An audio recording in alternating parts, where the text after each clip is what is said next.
Presidente José Ramos Horta Haxolog Banhira Conselho Ministro aprova decreto-lei usa documento de fraternidade humana sem matéria específica de hanoring estudante Sira e escola. Presidente da República Hatolha Hirakne ba jornalista Sira, sexta-feira, loron ruanulu fulan setembro, tinan rihunrua ruanulu resinghat. Hanesan Presidente RDTLI, Horta Senti larang Haxolog Tebes, Wanhira Rona Governo Lihusi Conselho Ministro aprovou decreto-lei IDA, nebe usa documento Fraternidade Humana, sai hanesan matéria IDA, odi hanoring estudante Sira e Timor-Leste. Neha tudo kata Timor-Leste no dar país IDA, nebe mak implementa documento Fraternidade Humana.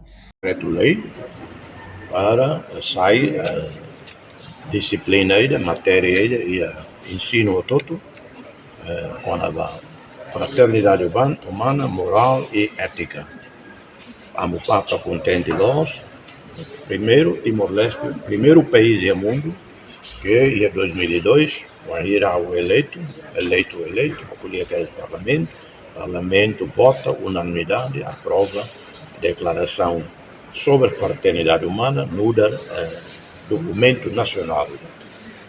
Depois, acatar lei.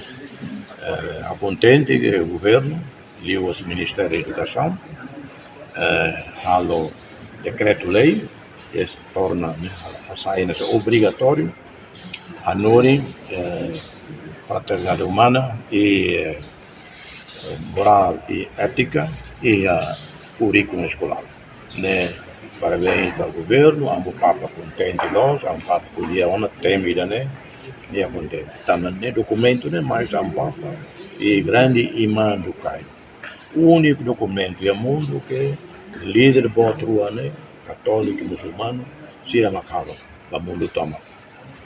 E Timor, o único país que até agora adota gente. Obrigado. A reportagem Sabina Sansa, Televisão Timor-Post.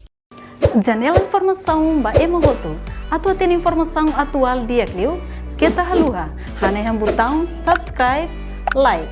Halo comentário no Fahia Tutang ba media sosial Hoto.